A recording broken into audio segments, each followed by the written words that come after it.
PM Modi की बढ़ती लोकप्रियता के आगे विपक्ष के लोग कहीं भी नहीं टिक पा रहे हैं। इसलिए विपक्ष के लोग अब फर्जी खबरों का सहारा लेकर बीजेपी और देश के संवैधानिक संस्थाओं को बदनाम करने की कोशिश कर रहे हैं। लेकिन हर बार असलियत बाहर आने के बाद विपक्ष के समर्थक जो सोशल मीडिया पर भ्रामक प्रचार करते हैं, उनकी पोल खुल जाती है। चुनाव में मिल रही हार के बाद कांग्रेस के नेता राहुल गांधी लगातार वोट चोरी का राग अलापते हैं, लेकिन वो अब तक अपने आरोपों को साबित नहीं कर पाए हैं। चुनाव आयोग ने हलफनामा मांगा तो राहुल गांधी ने हलफनामा भी नहीं दिया। वही सबूत होने के बाद भी वो सुप्रीम कोर्ट क्यों नहीं जा रहे हैं, क्यों वो सुप्रीम कोर्ट से भाग रहे हैं, इसको लेकर कई सवाल उठ रहे हैं।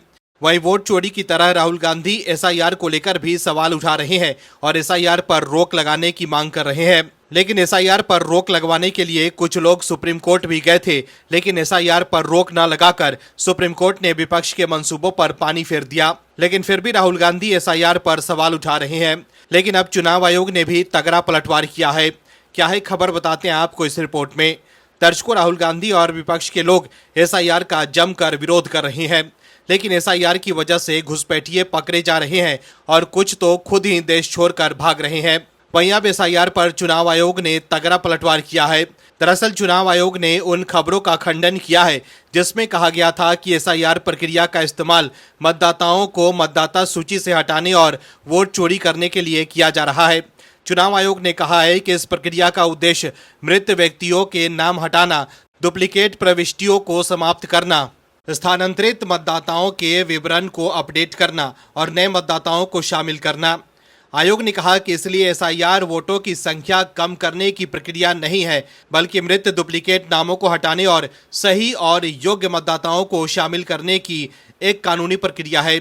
वहीं बिहार में हार के बाद विपक्ष के समर्थक सोशल मीडिया पर भ्रामक खबर पोस्ट कर ईवीएम और चुनाव आयोग पर सवाल उठा रहे हैं। लेकिन बिहार विधानसभा चुनाव को लेकर विपक्ष द्वारा उठाए गए सवालों और सोशल मीडिया पर फैल रहे झूठे दावों के बीच चुनाव आयोग ने मतगणना में किसी भी प्रकार की अनियमितता को सिरे से खारिज करते हुए आरोपों को बेबुनियाद और भ्रामक बताया है। चुनाव आयोग ने कहा है कि ऑनलाइन लगातार फैल रही गलत सूचनाओं के जवाब में उसे कई बार स्पष्टीकरण जारी करने पड़े।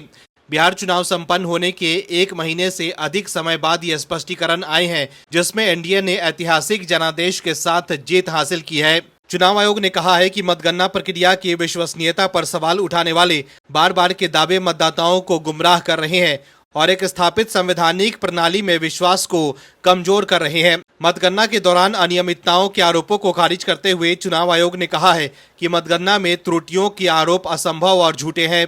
चुनाव आयोग ने कहा है कि मतगणना शुरू होने से पहले सभी मशीनों की जांच उम्मीदवारों और उनके मतगणना एजेंट की उपस्थिति में की जाती है। सभी मतगणना एजेंट प्रत्येक काउंटर पर मौजूद रहते हैं और इसके बाद मतगणना एजेंटों के सामने चरणवार परिणाम प्रदर्शित किए जाते हैं। चुनाव आयोग ने आगे कहा कि ईवीएम की सील लगाने से लेकर उन्हें सुरक्षित कक्षों में रखे जाने तक उम्मीदवार और उनके प्रतिनिधि हर चरण में मौजूद थे। इसके अलावा मतदान की गई ईवीएम की लगातार निगरानी जिला पुलिस, सीआरपीएफ सुरक्षा और 24x7 सीसीटीवी द्वारा की जाती है। यहां तक कि राजनीतिक दलों को भी इसकी निगरानी करने की अनुमति दी गई थी। वहीं चुनाव आयोग ने इस दावे को भी खारिज कर दिया है कि मतदान शुरू होने से पहले ही प्रत्येक ईवीएम में 25,000 वोट दर्ज थे। चुनाव आयोग ने स्पष्ट किया है कि ईवीएम की नियंत्रण इकाई अधिकतम 2,000 वोट दर्ज कर सकती है और वीवीपीएटी अधिकतम 1,500 पर्चियां ही छाप सकता है। इससे अधिक वोट या पहले से भरे हुए वोट तकनीकी या प्रशासनिक रूप से असंभव है। वहीं चुनाव आयोग ने बिहार चुनाव में 2 प्रकार की ईवीएम मशीनों के इस्तेमाल के आरोपों को भी खारिज कर दिया है, जिसमें से एक में कथित तौर पर पहले से ही वोट भरे हुए थे।